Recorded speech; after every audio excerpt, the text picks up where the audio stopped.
Tonight's special episode is brought to you by Cryptic Crate, the first and only monthly box subscription service for fans of cryptozoology. Visit crypticrate.com to pick up your first crate today and use coupon code MONSTERS88 for 10% off.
Good evening and welcome to Monsters Among Us.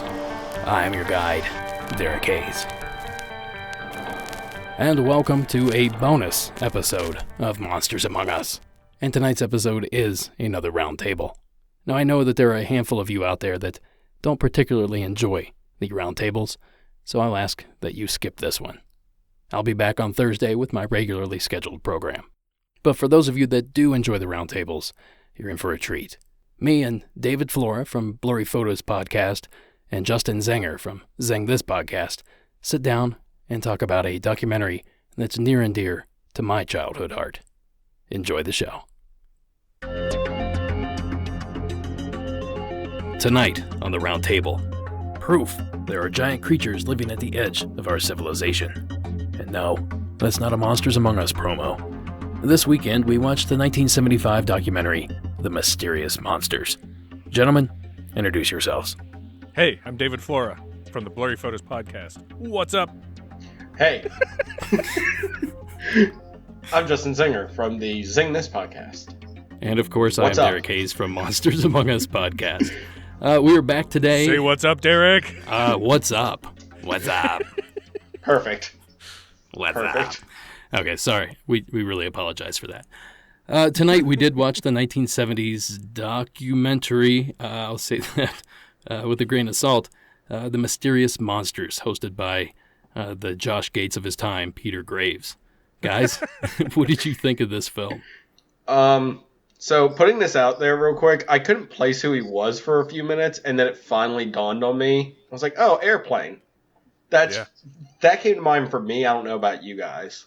Airplane 2, the sequel. Yes. Either of the airplanes. I looked him up on IMDb, and he was in a ton of stuff. Golden Girls, like he had, guest appearances on all kinds of stuff. Murder, She Wrote, I think he was in. Yeah, I saw that as well. One of those.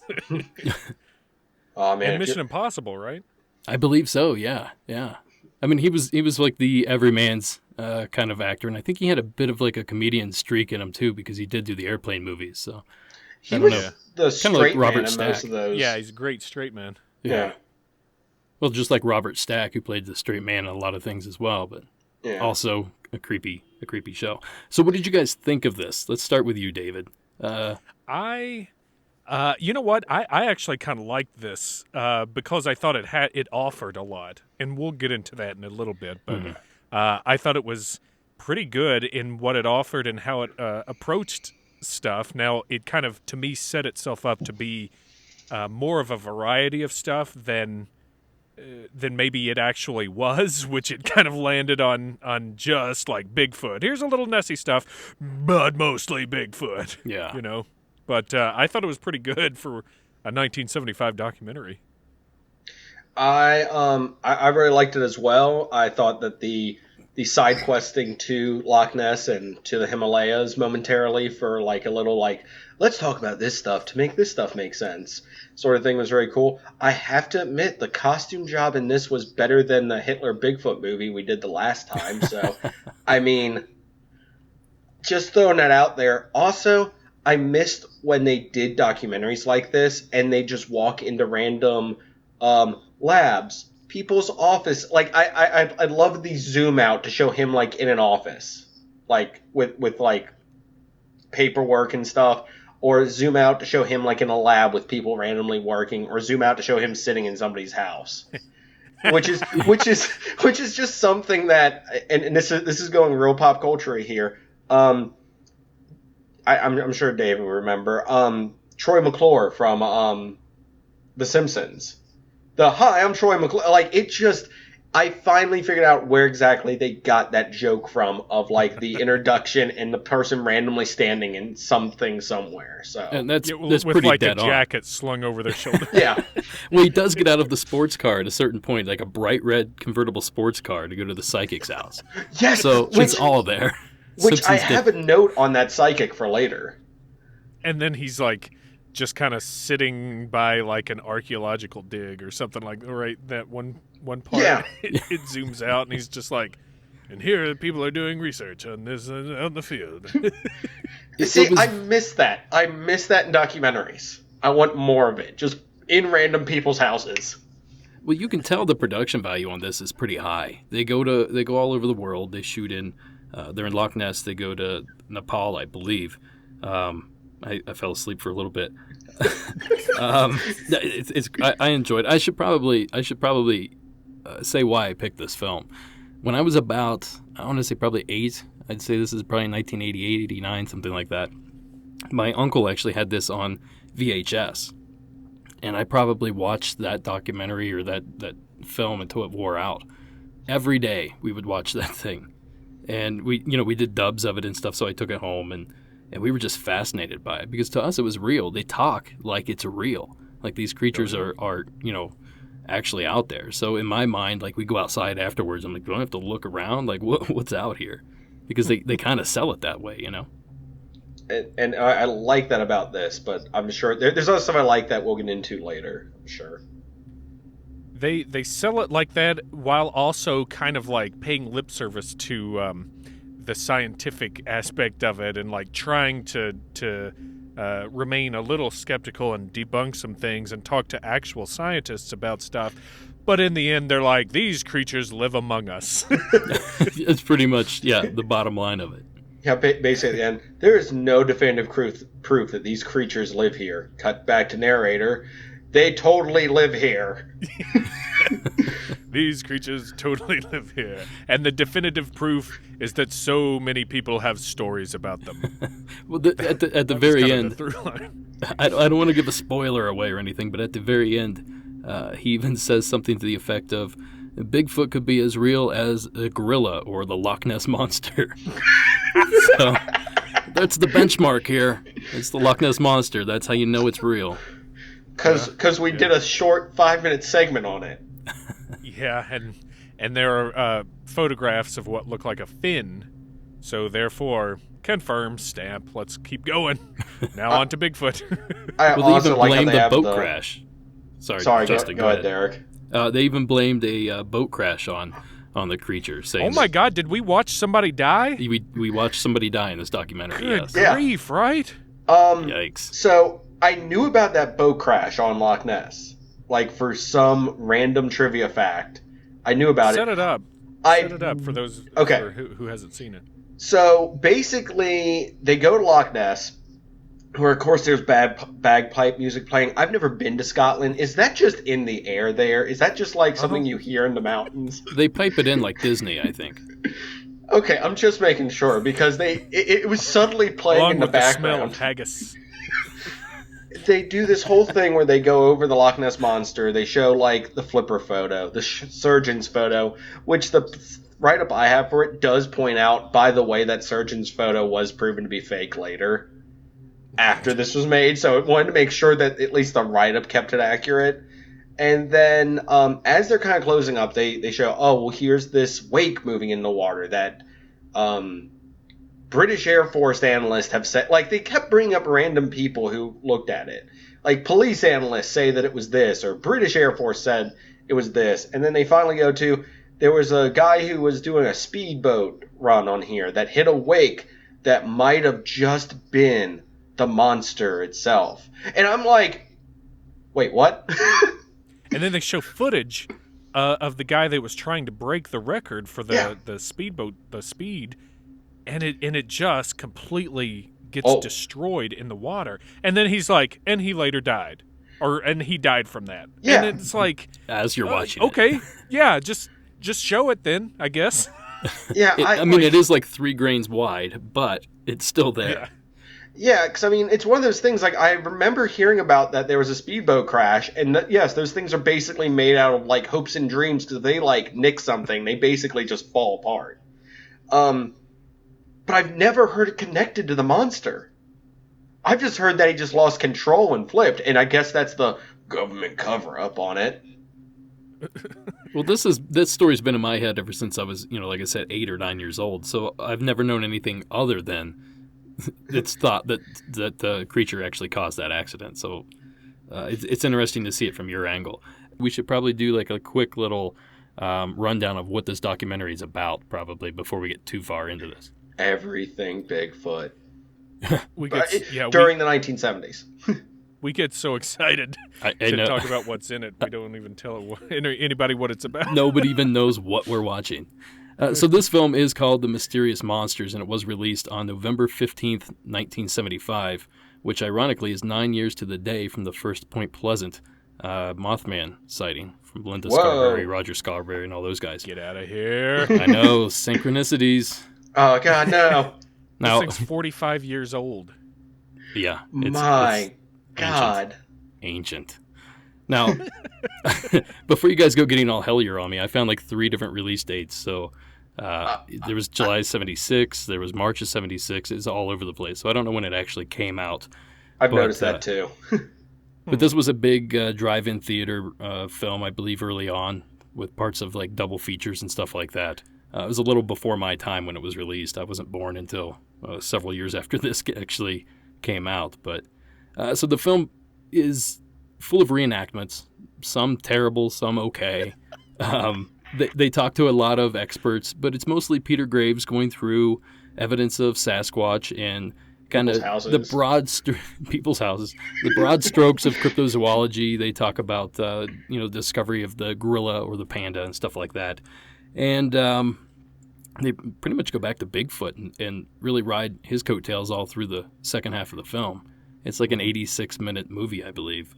Anybody have anything else to add to that awesome synopsis or synopsis? That's pretty much it. I mean, they cover Nessie at one point for a little while, but I don't even know if I'd call it a quarter of the film devoted to Nessie, but it's a good little chunk. It's 5-10 minutes, I feel. It's just enough to be like, here's another cryptid that we've basically proven exists.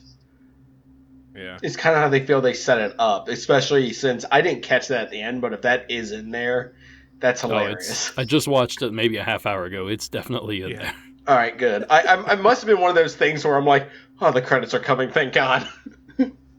It's got an interesting blend, and one of the reasons that I liked it when I was watching it is the variety of what they show and how they present the stuff. Because, like you said, they've got the dramatic reenactments, which are comedy gold. They've got Peter Graves talking, just narrating at the camera. He goes and talks to some experts in some parts. There are experts just talking, in other parts. Then they also have they show a dude's polygraph test. They show a girl's hypnosis, and reliving like an experience. So there's and they have footage of different things out and about, footage of people hiking through the mountains when they're talking about the Yeti. I love how he says Yeti, and stuff like that. So there's a ton of variety in how they present it, and I thought that was pretty cool. It just dawned on me. I think we watched the very first episode of Unsolved Mysteries because it's essentially the exact same format. They just made it creepier for the series. Yeah. Granted, Unsolved Mysteries didn't go into the lab and really see, how sound was analyzed and that kind of thing. But oh my gosh, it's pretty much the same formula essentially. I want to talk about that scene, even though it's like halfway through the movie, where it's like it was a group. Correct me if I'm wrong, but it was a group of guys camping. And then they're like, and as they heard this sound, instead of grabbing his gun, he grabbed a microphone. Which I'm like, Yeah. I'm like, oh man, podcaster. That's a podcaster right there. And That's then actually a famous recording, believe it or not. I'm more used to hearing like the whooping recordings, like the howling and stuff like that. So hearing this, I'm like, oh my gosh, was this the first episode of Blurry Photos? And that's just Stecco on the mic. Yeah, I had the mic pointed the wrong way. But it was funny that they bring that up. They do. He literally says, and he grabbed his microphone, or he grabbed his recorder instead of his gun, and then like everybody else that they do a dramatic reenactment of, he grabs his gun. Like the dude at the end grabs his gun, the dude in the house grabs a gun. Well, the one guy was driving down the road, and he saw like a hairy man, like this thing was 100 yards away, and he's like, stops the car, he's like, I'm getting my rifle. Did and you he see like, that? sights the thing up, like, what are you doing, dude? It's just, it looked like a guy just standing there. And then the woman like gets out, his wife, I think it was, and she's like, Shoot it. shoot it! Like, what are you doing? Just shoot it! And he's like, I can't. She's like, just shoot it! He's like, it looks too human. Bloodthirsty. This woman was bloodthirsty. She was. Kill She's it. like, it gets me so turned on. I want its blood. I love it when you stop the truck in the middle of the road, get out and shoot somebody.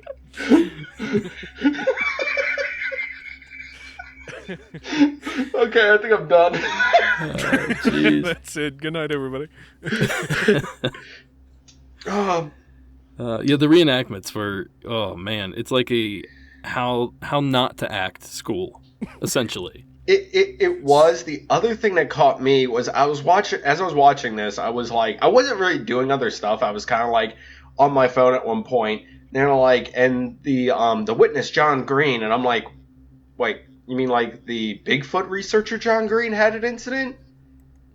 Different John Green. I'm like, so apparently if you ever want to have a Bigfoot experience, be involved in Bigfoot, just be named John Green. So I love they did the reenactment and then showed the guy for the polygraph test who looked like he was frightened beyond reason to be there. Then they tell the polygrapher, they're like, oh, we're not going to tell him. There's this two-way mirror right here. We'll be filming him not to affect the test. And isn't the guy sitting right there? Yeah. And he was also like, we'll be behind this two-way mirror, clunk, clunk, and like hits the mirror. Like, so we don't affect the test. Yeah, so we don't. At the end of that scene, they actually showed this kid that gave the polygraph, like staring at his hand and moving his fingers like Luke Skywalker for a good 30 seconds. I don't know what they were doing with that. But I was fixated on it. I'm like, why are they showing this kid playing with it? He's literally staring at his hand, like moving his fingers, like he's never seen it happen before. Well, back in the 70s, people used to have to check to make sure their hands worked every now and then. Or there were different time. psychedelics everywhere in the 70s. Yeah, he most was likely. given complimentary LSD before the polygraph test, obviously. MK Ultra started this way, essentially. Yeah. They just had little cubes on the desk. Take one. Exactly. Popped it. So- Didn't know what it was. At a certain point, they put a map of the U.S. up on the screen, and each state has a number, and it represents how many Bigfoot sightings have been reported to this date. And like I said, it was 75, 76. Flora, you're in Illinois, so you have 14 sightings. I have the map up right in front of me. Justin, you don't have any. Yes. 0. There's nothing there. And Awesome. I have 42, but most of them I assume are in Northern California. Although the woman that was hypnotized, I think she witnessed some sort of, like well, obviously it was a Bigfoot creature, but it was near a drag strip. I'm pretty sure that's like 20 miles from me as the crow flies. It's right down the mountain, basically, like San Bernardino, Redlands area. I'm Really? pretty sure that's where that took place. And I was actually over there this morning, and I didn't even think about it. I was Do we wondering need if to it was the... Do we need to put him under hypnosis now? See if you actually Did you saw see it. something? It wasn't even hypnosis. It was just the phone call she had with her sister-in-law or whatever. You picking up the kids? Yeah, I'll pick up the kids. Like, it was the weirdest thing. I've never seen hypnosis like that. She like mimed doing the rotary dial telephone. Yeah, she did. And then like picked up the receiver, or had the receiver, and had this conversation of like, hey, is so and so over there? Oh, well, yeah, you want us to come over? All right, we'll get the kids, and then all of a sudden, like, there was an attack. Yeah, well, she was there ain't no driving. monster here, and then 2 seconds later, she starts screaming that there's a monster attacking her. So yeah, and like breathing heavy, and I'm like, did she crash, or did the thing like jump on the car and like cause she grabbed her shoulder? That went weird. from like 0 to 60 real quick. Yeah, that was real weird. There's some really weird stuff in this documentary. There is, and there's other accounts they don't really get into too much that I've heard a lot more about, like the Offerman tale of him like getting abducted by Bigfoots and stuff. They kind of like vaguely touch on it, and there's like a whole story behind that like they're like Albert Otzman? Is that who you're talking about? Yeah, they barely touch on it in this, and I was like, oh, cool, I'm going to hear this story, and it's like, and he was abducted by Bigfoots. Moving on to the next tale, it's like, wait, you can't just say that and then move on. Well, the problem may have been, I don't know if Albert Otzman had an estate or anything like that, but he may not have been able to mention his story because of copyright claims, perhaps. I don't know. Just throwing that out there. Like I said, I heard that one. I was like getting ready for it. Which, by the way, since it wasn't told in this movie, and I'm not going to go into full detail of it, basically he gets abducted for like 3 or 4 days by a family of Bigfoot. And I can tell the story real quick if you want me to. Sure. I mean, I'm just trying to get the bullet points of it, but I'm pretty sure that's the one. And then there's the one, I don't remember what it is, but it's the one where the guys get like attacked, like their cabin gets attacked by a Bigfoot, and they kind of talk about that. It's like all these like cornerstones of Bigfoot like lore and stuff are mentioned in here.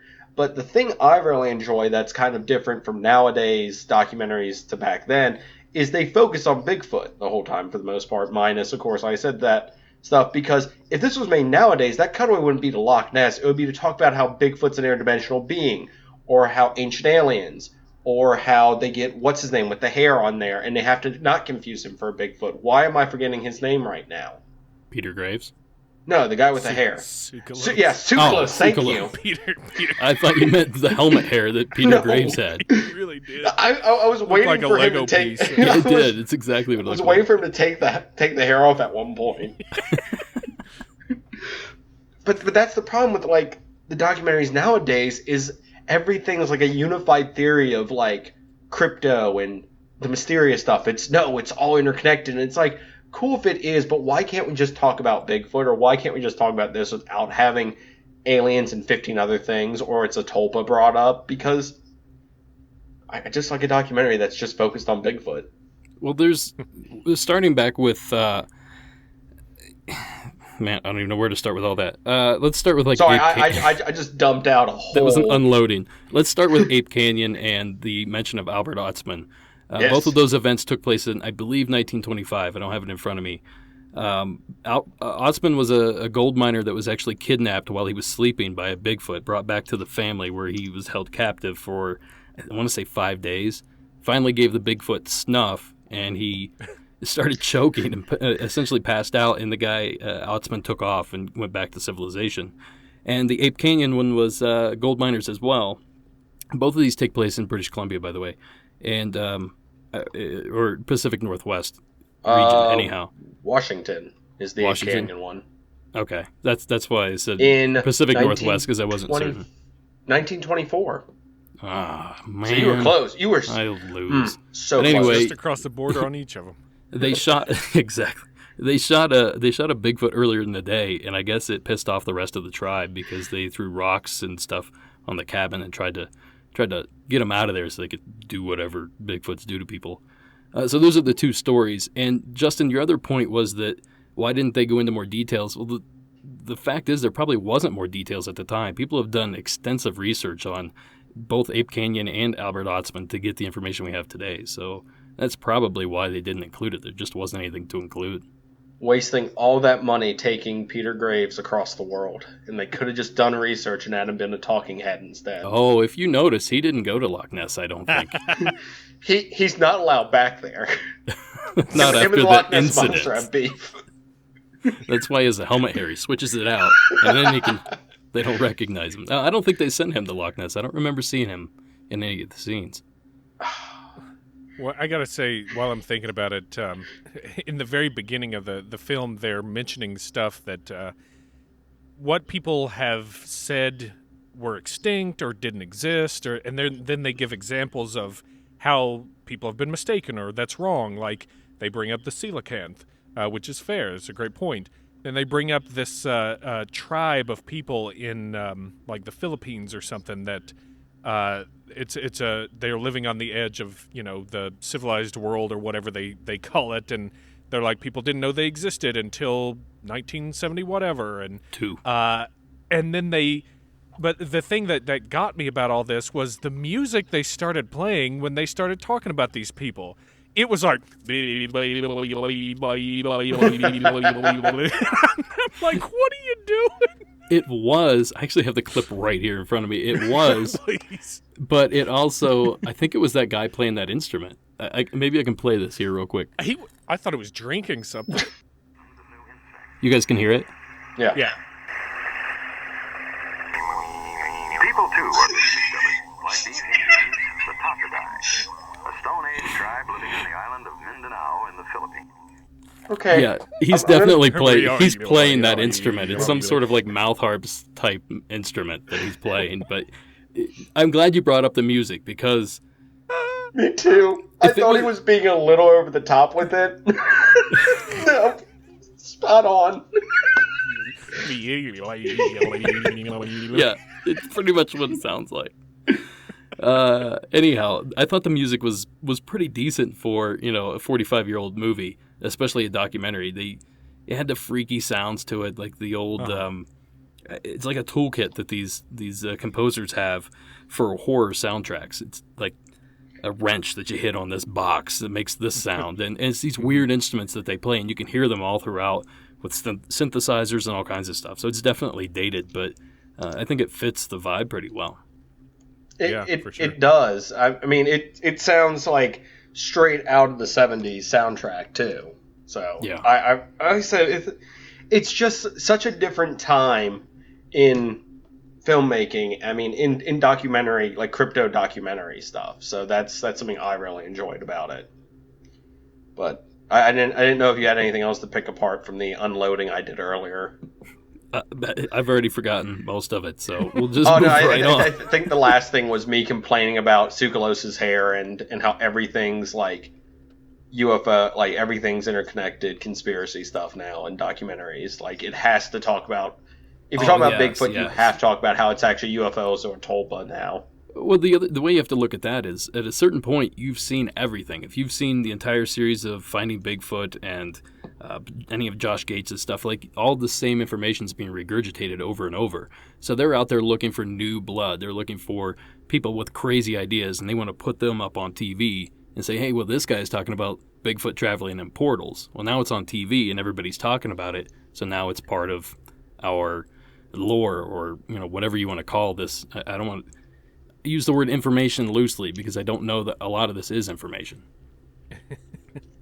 I think lore. I think it fits under that. I think lore is the best way to say it because it certainly is information in there, but how much of it is truth, how much of it's embellished, it's really difficult to suss all that out.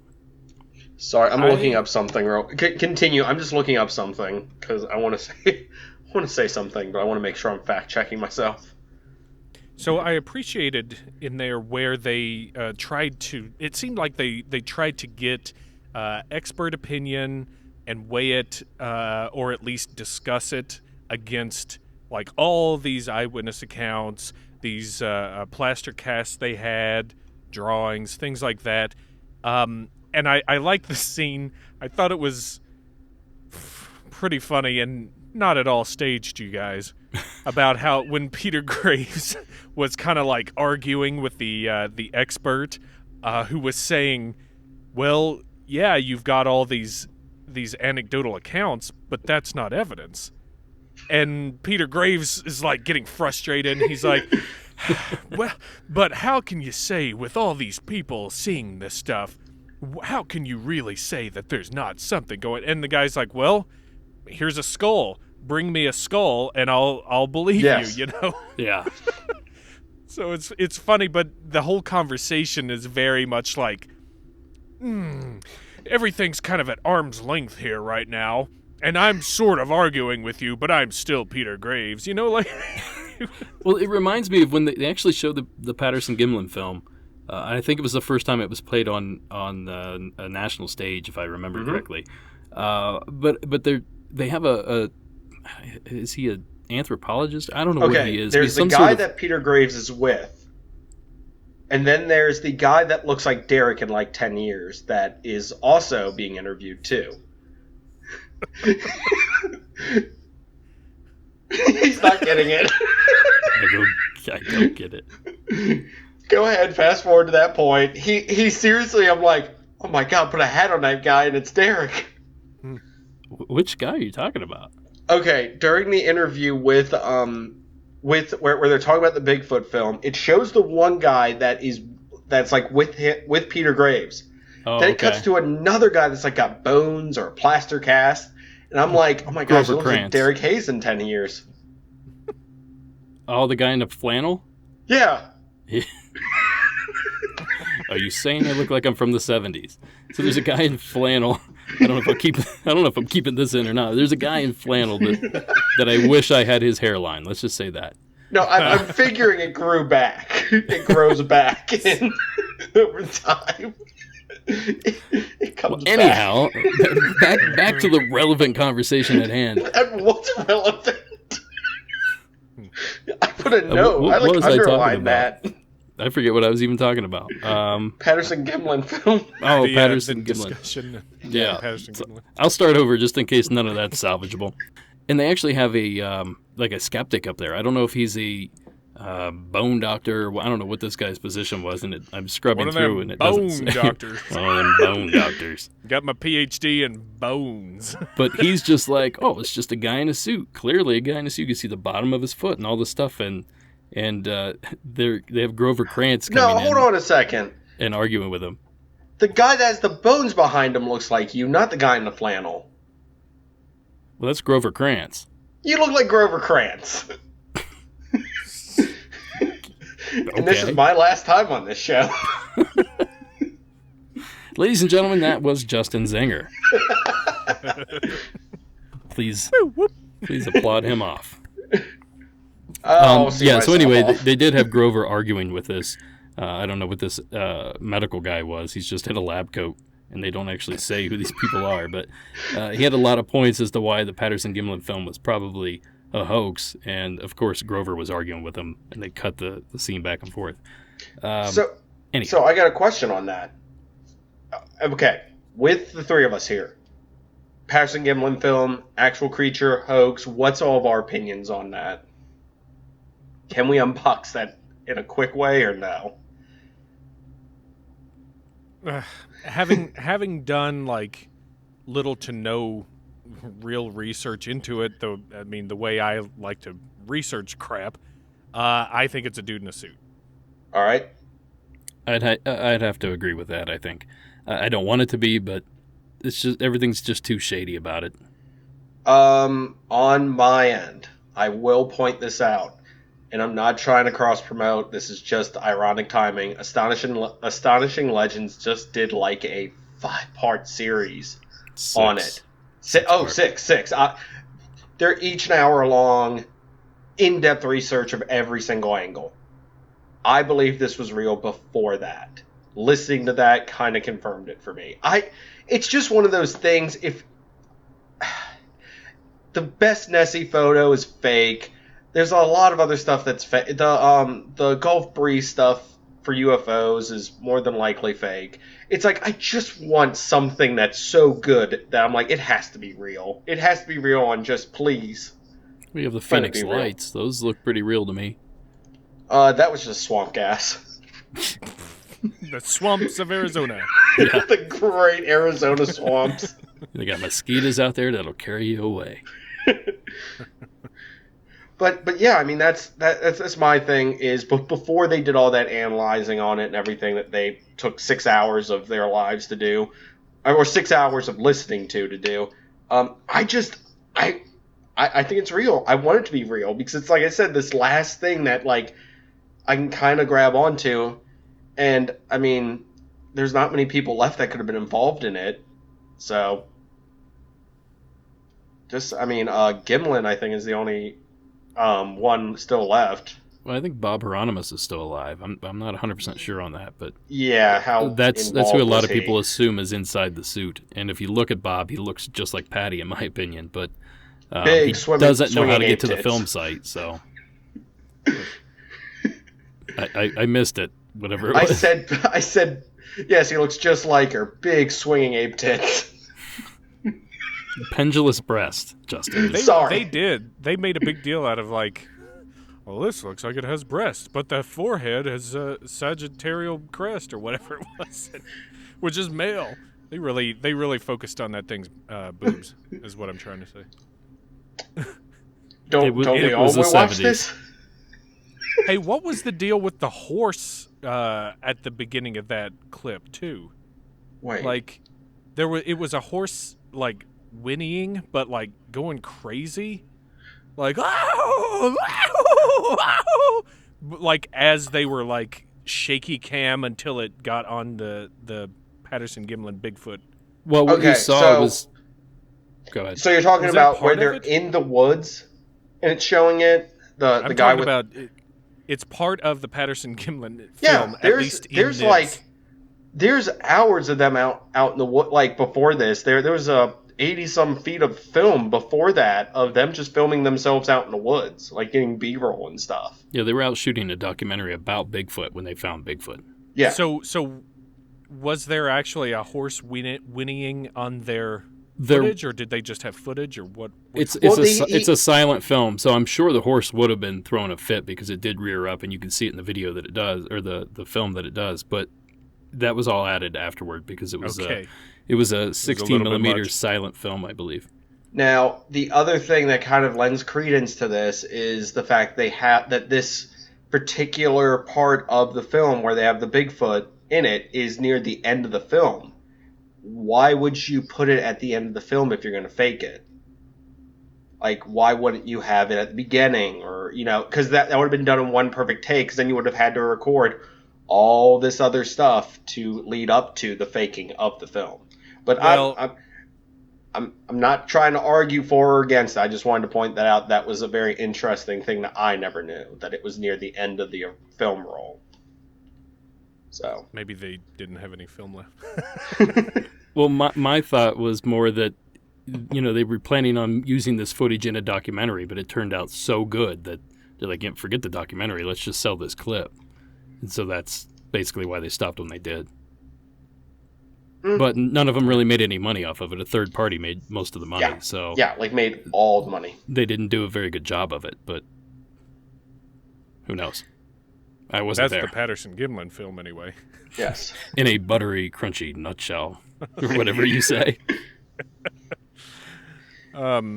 So, yeah, I guess this was a film that was near and dear to my heart, at least. Like I said, I grew up watching this constantly, and I was huge into cryptids and stuff around this time. It's about the same time I had my sighting, actually, that kind of got me into all this. So I the was going to timing make a joke about was that. right. I was going to be like, did the giant alien black cat that you saw show you the film? Was he like, hey, kid, here's a film, watch it, and then Hey. ran off? You want to see something spooky? And he opens his trench coat, and it's just filled with film reels? Yeah, that's exactly what happened. Here, take this one. So, were you scared at all as a kid watching this?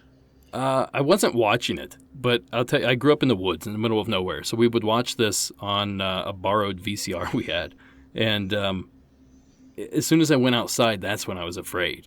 Because I would think back to this and like, oh, it's all real. And those places didn't look that unsimilar to where, I lived. There's a pond and there's a tree. Like, I'm 8, 9 years old, so it looks the same. Excuse me. So, yeah, it frightened me a little bit to be outside afterward, but watching it, I was just fascinated. Like, I just couldn't believe that any of these things could be out here, let alone one of them. Yeah, for the most part, it didn't seem too freaky as a film, but they did play up some of the dramatizations. Boy, that was a redundant sentence. They did. Okay, the one sequence where the girl was on the couch and the thing like busts the window, was that was that the Falk monster? Were they talking about that? I don't know. I think the Falk was that a monster different busted one? through a bathroom window. A guy was sitting on the crapper, I think is what happened. Wait, are you Well. saying that they were not accurate with this reenactment? That's impossible. They were so accurate up to this I'm point. trying to pin down which reenactment.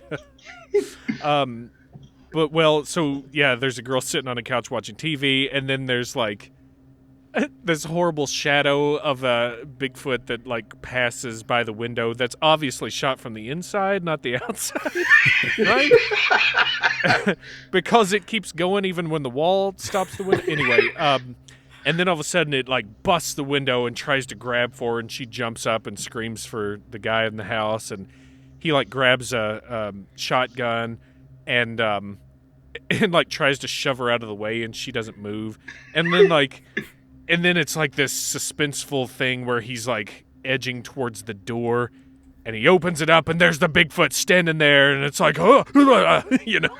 Got any sugar? And I just wonder like how freaky that was for some people who were watching it, kids maybe, you know. Well, does anybody get the like Texas Chainsaw Massacre vibe from this film at all? It's like Little grainy bit. film footage, kind of in that music a little bit. I just kind of get that same. I just watched that clip as I was talking, and you're right. The shadow goes on the wall. Jeez. Some dude just passed in front of a lamp. And she's The getting shadow's attacked coming now. from inside the house. I'm telling you what, guys, you have to watch this film. It's 86 minutes. You'll learn some stuff. If It's on YouTube. It's on free. YouTube, it's free. It's on Amazon Prime. It's everywhere. It's free. Oh, Just shoot. go check it out. And yeah, I love it. Still, even I had a great time watching. I watched it 3 times this week, actually, just in preparation. I'd have it on in the background while I was doing whatever else I was doing, and it's I don't know. To me, it's my generation's Cabbage Patch movie. I guess I don't know what it. There he is. He's in the window. They open the door, and it's a freeze frame on the Bigfoot's face, and it's actually a decent makap job. And he just has There's a a lot of confused decent, look yeah, on his like face. costumes and stuff. Like I Going said, better back, than the previous film we talked about. yeah, hands down. Going back, my favorite reenactment, and one that sticks with me to this day, and certainly did when I was a kid, was the babysitter. She was standing alongside a dark road, waiting for her dad to come pick her up, Right? and like Such a 70s thing to do. 50. This was me growing up, not babysitting, but getting picked up on a dark road somewhere. I mean, that was my whole childhood. It was just getting picked up on a dark road somewhere. But so they pick up this woman, and they said she was a senior in high school, so they got picked up by her father. So they're talking about homework or something. All of a sudden, a Bigfoot jumps out in front of their car, and she screams. But this thing was only 50, 60 feet down the road from essentially where she was picked up from. And when I was a kid, I couldn't stop thinking about that. I'm like, well, what's 50 feet down the road from me right now? Like that thing that stuck in my head, and watching it now, like, it's corny now, but I still remember, how I felt when I watched the clip initially, when I was younger. Yeah. I'm sorry, I just rewatched the scene with the Bigfoot in the window. The door has little panes where you can look outside. Yeah. Why'd you have to open it? Why'd you have to open it?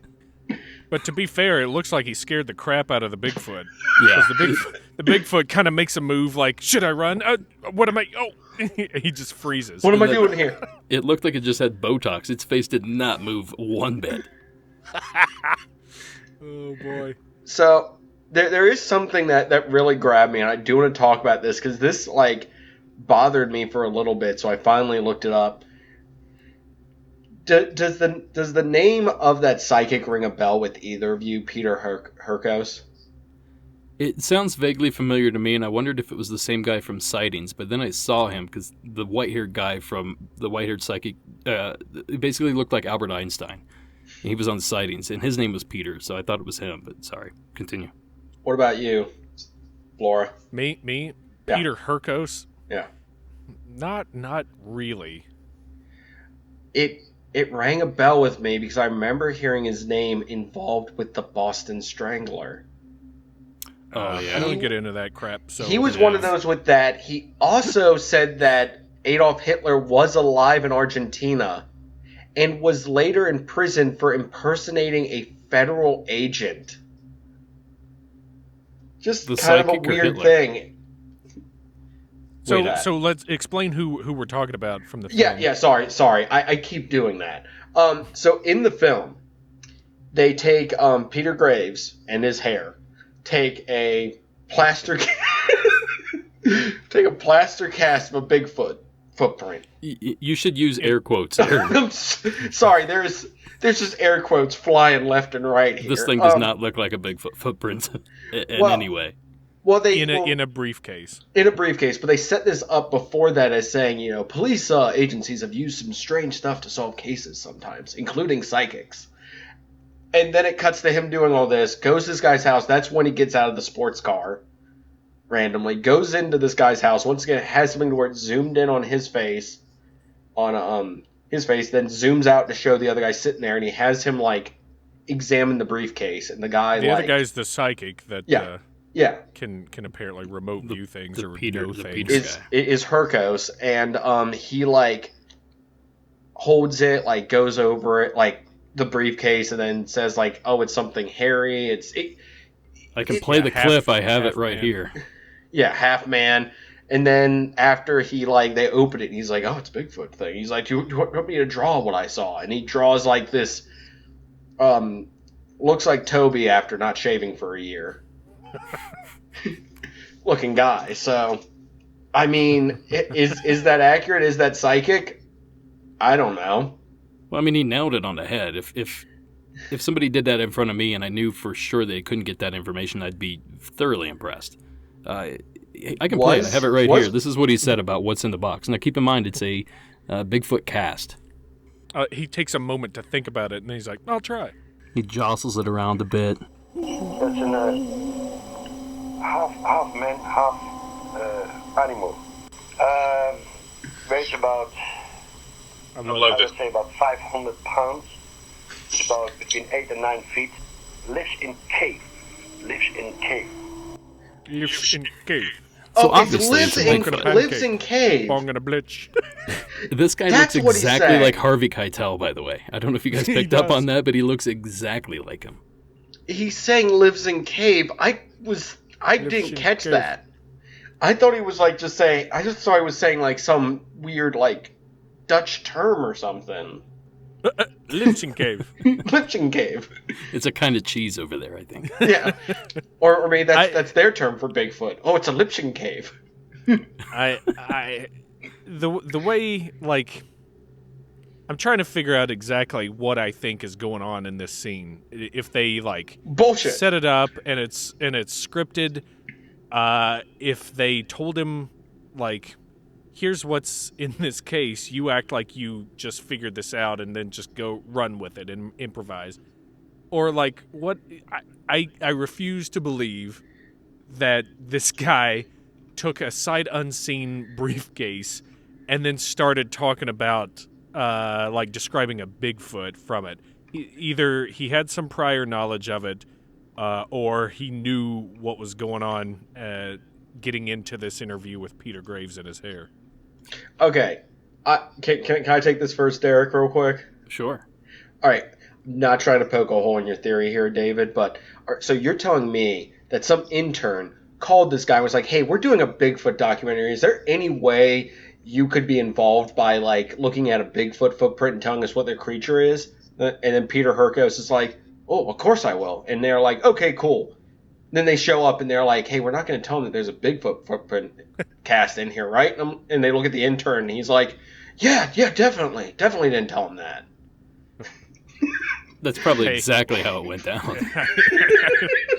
I'm cool with that. Well, I mean, what he's doing is essentially... He never said anything about the footprint, right? Well, yeah, he didn't really say that it's a footprint. He just said what's associated with the footprint.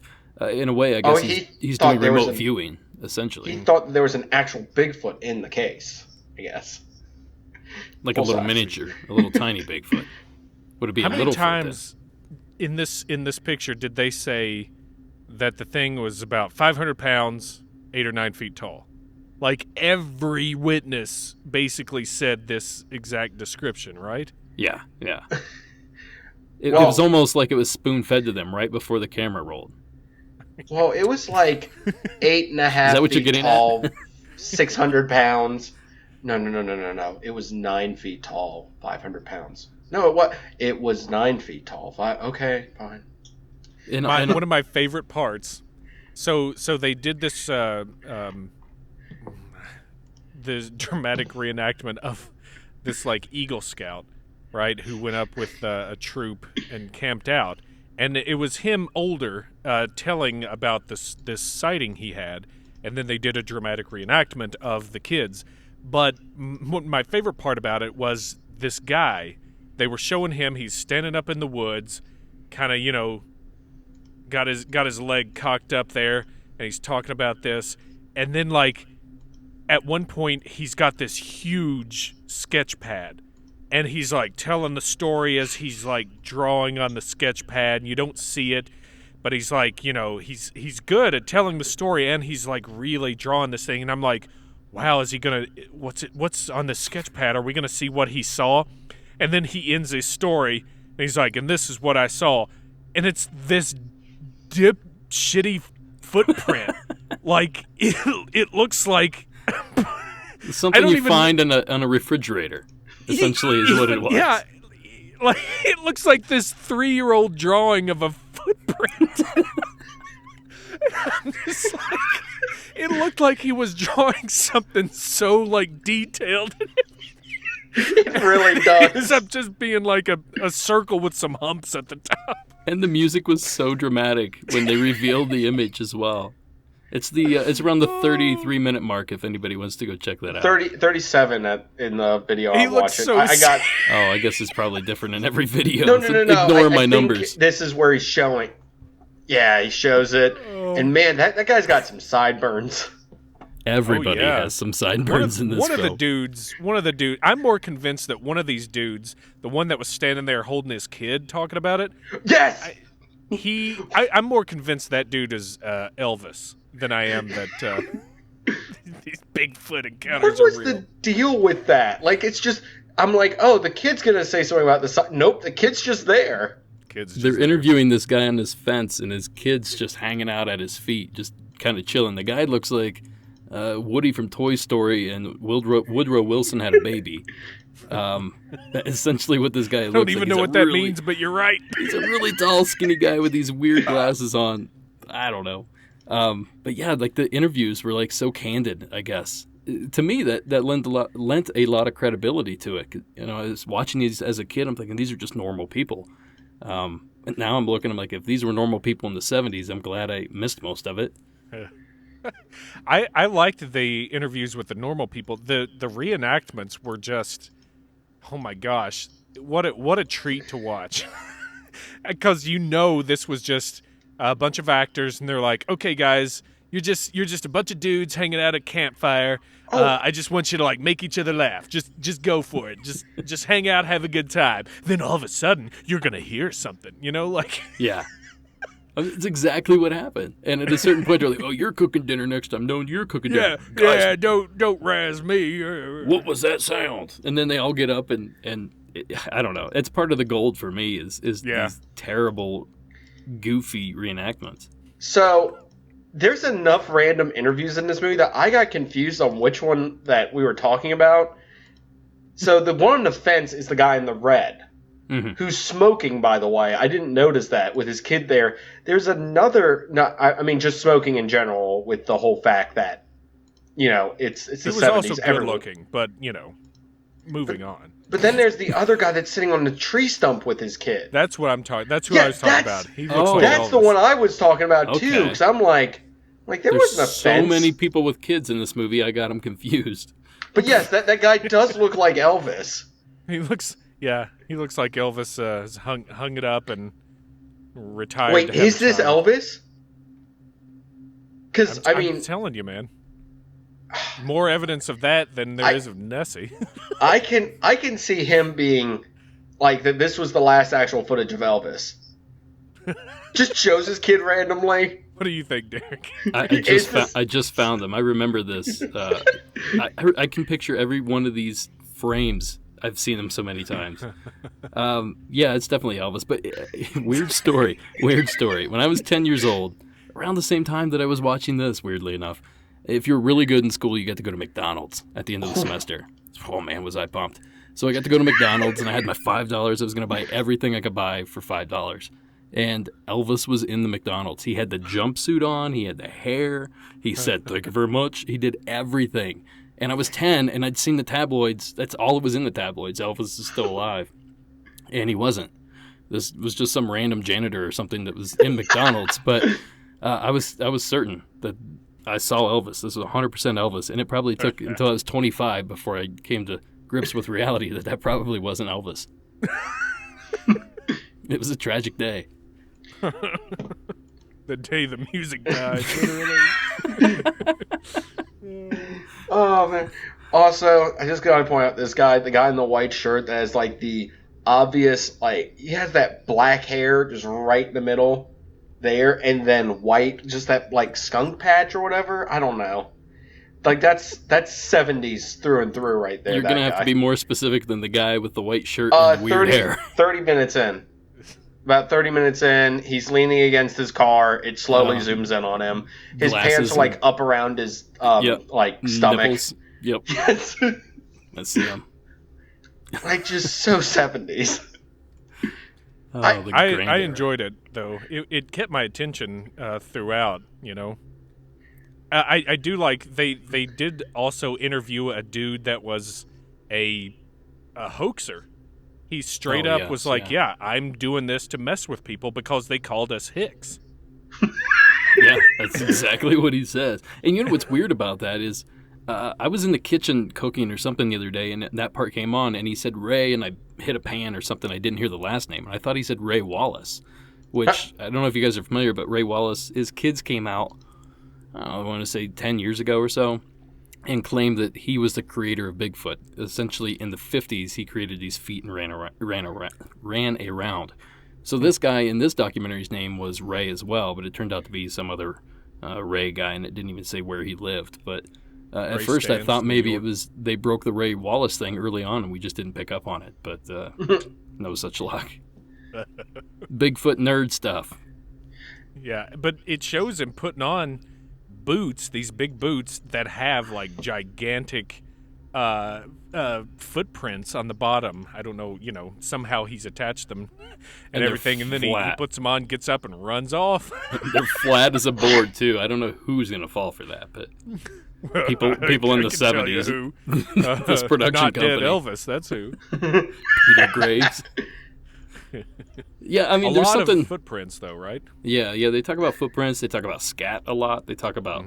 They have some vocalizations. I know we mentioned that, and they even show a few pictures. Although I didn't really see, they're blob squatch pictures, essentially.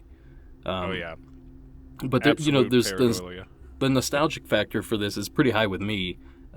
You guys probably didn't watch this growing up, I assume, since. No. So it probably doesn't have that same effect. People that watch like Creature of Black Lake, or there's another Sasquatch documentary just called Sasquatch, or obviously Legend of Boggy Creek. But a lot of people that watch these early on, it sticks with them. So, at 40, I could sit here and watch this and just be as entertained as the day I watched it, in the early or mid 80s. So I wish I could remember some of the stuff I watched when I was younger on like Nessie and dinosaurs and stuff like that. Because there was a dinosaur thing I used to watch that's like what got me into cryptids, because they talked about there could be living dinosaurs even today, such as the Loch Ness Monster and I know what you're talking about.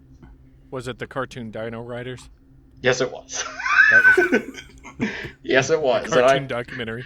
the cartoon documentary of Dino Riders. And I was sitting there with my Dino Rider toys going, oh, they're real. Mm-hmm. Yes. Nailed it on the head, sir.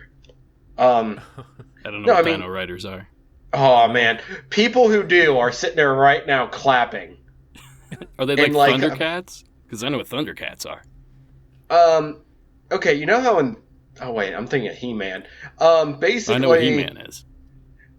You know how, dinosaurs were cool, and you're like, hey, let's mount, a laser gun to that dinosaur. Did you ever think that as a kid? Like sharks with giant lasers in their freaking heads? Yeah, basically. But it's dinosaurs with giant freaking lasers all over their body.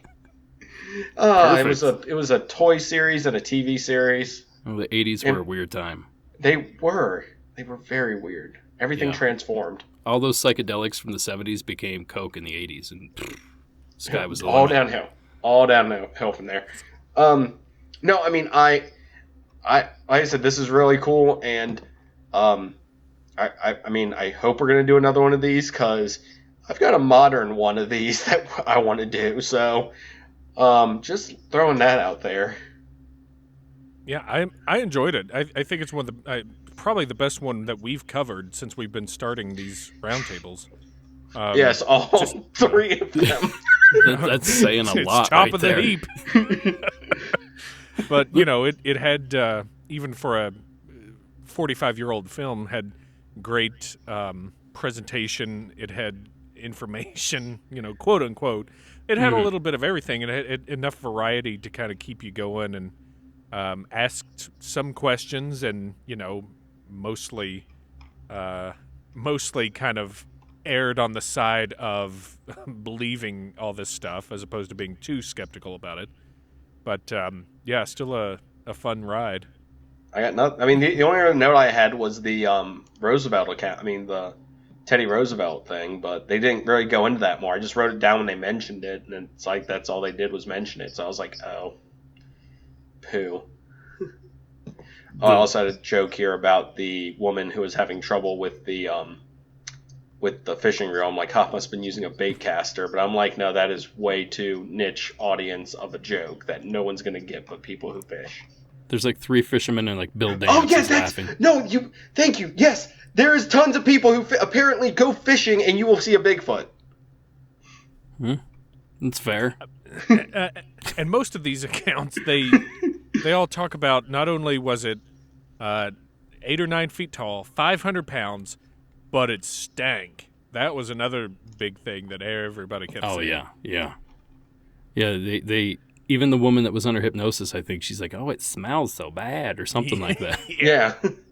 Oh my God, it just that stinks. was so awkward. That hypnosis thing. The polygraph was awkward enough, but I appreciate what they're showing. It was different than all the other stuff. So, well, I think it's interesting to see what they thought was science, I guess, at the time, or what or how technology has advanced since then. There's a certain point where they're plotting points of audio, I guess. I'm not even 100% sure how this works, but they actually manually have to type in numbers to plot this audio, and it's like a 3-second clip or something, and it took them a day to put the numbers in. Here we recorded an hour-long podcast in an hour, and there's 3 of us from all over the country, so it's just amazing to see how far the technology's gone, yet we haven't found anything, so maybe it should raise a few questions. Well, I do like how a lot of the questions raised in this are still valid questions that are being asked today, too. Why don't we ever find a body? Why isn't one of these, captured better on this? Like, it's stuff that you hear today still. And, of course, I mean, do I believe in Bigfoot? Yes. These are questions that people ask me. I'm like, I don't know. I was asking myself that kind of show. Before you guys could. I was cutting you guys off before. Is there anything else you'd like to ask yourself before we move on? Should I have watched this movie? No, I mean it's one of those things to where it's like, oh yeah, I've been in the woods a ton. I haven't seen a dead body of an animal. Had to do that. That's true. It's a good point. But people do find them. I've seen bones, like a deer skull and stuff every now and then, or like that looks like a thigh bone to a deer. Walking on this trail. It's just not something you really are like. Are you out in the woods like looking for like where's a body? Because you'll probably, if it is a more recently dead carcass, you'll probably smell something and be like, I'm not going that way. Well, now that you bring that up, the woods is alive with insects and all these creatures that basically come out at night and dispose of this body, and they can do a deer in a day. If the conditions are right. So you're left with a pile of bones, essentially. So let's say the random guy, let's say, Justin, you're out in the woods somewhere in Pacific Northwest, and you find a pile of bones, no skull, because some animals hauled off with the skull, or it got buried, or knocked down the hill, or fell off, or who knows what happened to it. Or it was decapitated. or decapitated by another Bigfoot. So this could be a pile of Bigfoot bones, and to you it's like, oh, a dead moose or dead deer or something, because you don't know what you're looking at. Without the skull, it's just a pile of bones. And it's not going to be all laid out and like in a perfect shape. It's going to be literally a scattered pile of bones with hair and blood and guts all stained in the ground. It's going to be a disgusting scene. Wait a second. So you're telling me that bones aren't just laid out perfectly when they're buried? Just like dinosaur bones, and they're not numbered on where they go on the thing too? Well, How do scientists put these things together? Actually, they are sometimes. I was just watching something on the marsupial lion in Australia, and they found one of its skeletons just laying on the floor in this cave. It just looked like if it was a skeleton, it just laid down. It was the weirdest thing. So yes, the answer is yes to that too. That is strange, but no, I they mean also did a really they went on a lot about when people found hair samples. They'd be like, and tests have been done, and it corresponds to no living creature known to man. And it's like, does it really? Is it? Yeah, they didn't have DNA testing then, so what were they doing? Just going by looks, essentially, right? This doesn't... Taste. That's how they discovered sucralose, right? That's how they found the coelacanth. So. Yeah, that's how they found the coelacanth. I don't know. This fish might be different. Get a scale off it. Have our guy lick it. Yeah. Guy comes in with the insured tongue. Trent, the fish licker. Hi, I'm Trent Fishlicker. So last time I pissed off people from Kentucky. Sorry, I walked all over your joke. Last show I pissed off people in Kentucky. This time it's Trent. So if your name is Trent, this time come and get all it, the buddy. Fishlickers. Take that. You know who you are. The New England Fishlickers. But no, I mean it's like the hair samples. I feel like it's hair. I mean, I'm not a hair expert. I don't go around licking hair to see cat hair, not what dog I hair, heard. Unknown hair. Well, they can look at it in a microscope. Each hair, each species has a different type of hair. Some of them are hollow. Some of them are have scales going certain ways. Like they can, for the most part, identify what it is. So if it doesn't show up in their catalog of known hair samples, then it's unidentified. But that doesn't mean that it's Bigfoot. It could be an exotic dog that somebody brought from China, or an anteater that got loose, or who knows what it could be. But it doesn't necessarily mean it's Bigfoot. This is just a porcupine spike. They had the excuse of that the science hadn't quite progressed to the level that of what they were trying to accomplish with it. I would say, I mean, they had plenty of good science then, but if we compare it to like what we have today, they couldn't get away with what they were saying then, unless they were just unless they're just trying to rile people up and sell something today. You know what I mean? Does that make sense? Yeah. We've got better techniques and testing and stuff. So if this documentary were made again today, which there's documentaries coming out like, hot pies at a friggin' Nickelback concert. That happens, doesn't it? Yes. So pie tins everywhere. And if you take them to the recycle, you get a nickel back. So maybe today people are still trying to say, well, these hair samples are from unknown creatures or whatever. But then you also get the conflicting reports of like, well, actually no, this came back. This other lab tested it or something. It came back as wolf hair or bear hair, or I can think something of else. 5 episodes of Monster Quest that involved that exact premise. Yeah, I was thinking of the Snell Grove Lake episode. Yeah, I was about to say, and it's always something that's introduced in Act 1, and then 5 minutes before the show ends, they finally get back to what it is. Remember that hair we found earlier in the show? Yeah. Well, the tests have come back, and it's cat hair. Yeah, that's what we call in the business Chekhov's scat. Yeah. Also, you show the scat in Act 1, it's going to come back in Act 3. Also, I did have something for way earlier when you were talking about like they got to pitch new stuff because everything's been done, Derek. I think that pitch also was how we got Killing Bigfoot. Yeah. I mean, that's how you're going to end up with all kinds of fringe topics and see what sticks kind of situation. But, for every Killing Bigfoot, you have, Seth Breedlove's documentaries are a little bit different. I mean, there's a different spin on all those. So, you have your positives and your negatives. Although I've never seen Killing Bigfoot, so I shouldn't say it's negative. I've never seen it. I haven't. I think I've seen like part of an episode. I just knew that when you said that way earlier in the episode, I was like, I need to look up something that's ridiculous because that is probably how they pitched it. It's like, people tried to get, now I'm just going to offend everybody with a vaguely southern accent. McConaughey? Yes. Everybody, all right. Everyone's tried to kill Bigfoot. Everyone's tried to find Bigfoot, but has anyone tried to kill Bigfoot? That's what we're going to do. All right. Did they kill him? In a totally different direction, by the way. It was spot on, by the way. Thank you. It was not. I was being kind. Thank you. I have no clue. I just know that like when you made that comment of it's all been done, so I have to put a new twist on it. I'm like, oh yeah, that's right. There's this thing where they're trying to kill Bigfoot now, because it's like that will prove it's real. You guys killed the last one. Well, it was real. So sorry, Sam Elliott beat you. Exactly. We are learning so much through this series of things we do with these movies and documentaries.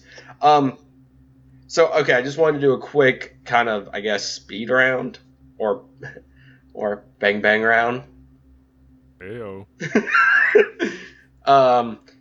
Roll credits. Yes, thank you. So Bigfoot, yay or nay? Real, fake, you guys. I'm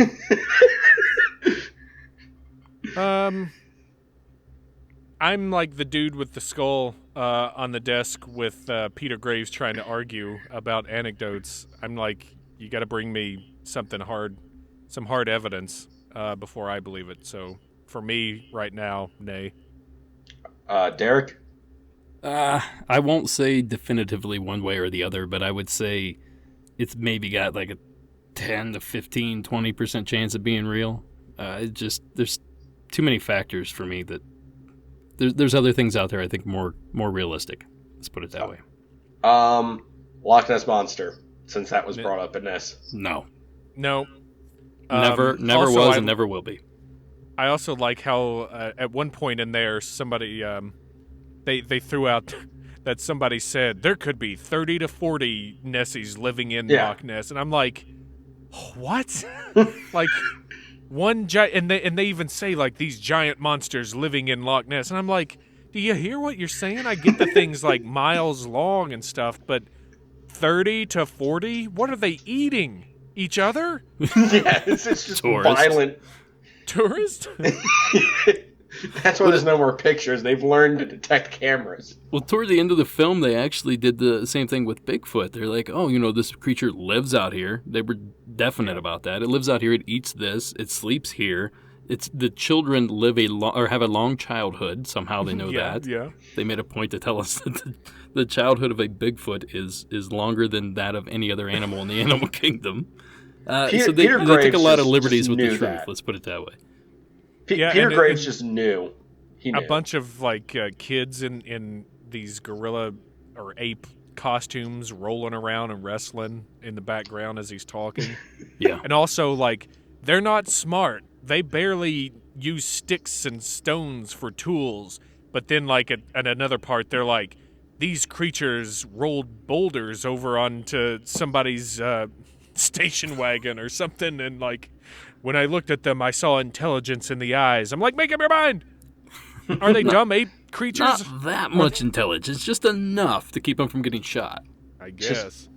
They know how to avoid bullets and take revenge. That's basically it. That's not what Sam Elliott said. Yeah. You better hope David Flora doesn't catch you out on a back road with a gun, because I'm going to need to see a high school diploma at least. Justin's in the background. Shoot it! Shoot it! Shoot her! So hot! I'm hungry. Shoot it! But it looks so human. Shoot it! Shoot it twice! Make sure right, it's well. dead. I think we've talked longer than the actual film played for, so we've pretty much covered just about all of it. I liked it. You guys seem to be, for the most part, fans of it, so I consider this a success. This is much better than last time. Take that, Flora. That's right. Yeah, put that in your Shows pipe you. and smoke it. That shows you to pick a movie. Yeah. Take that dose of LSD and take a friggin' polygraph test. That was the saying in the 70s, anyway. Oh, man. So, yeah. I'm good. You guys? Yep. Thanks for listening. Yeah, it was a good one. You guys, I'm assuming people listening know where to find all of us by this point. If you don't, Google it. Yep. We'll make you earn this one. You gotta work for it. Also, if you have any negative comments, please post them to Blurry Photos. No, send them to Secret Transmissions. Yes, send them to Toby. We don't have Toby today, so if you have any complaints about this episode, send them to Secret Transmissions. All of it was his fault. 100%. Oh, man. All right. Well, thanks, guys, for letting me share a little bit of my childhood with you guys. Next time we're doing Baby, the Brontosaurus movie, so that I did gear up watch. for that. Yeah. I've never seen it, ironically, somehow. Oh, I've seen Why? that in Why is that ironic? 35 years. Because I love dinosaurs, I love cryptids, and it's babies. it's both. Just like Yeah. never seen E.T. all the way through because that terrified me as a kid. Mm-hmm. I'm scared of aliens because I saw Close Encounters from the Third Kind way too soon. Try watching Fire in the Sky at about 11. Oh, yeah. Good Maybe grief. it was that. I don't know. One of Try those. watching it at 30. Just try watching it. Man, I'd be hiding under a table, too. Yeah.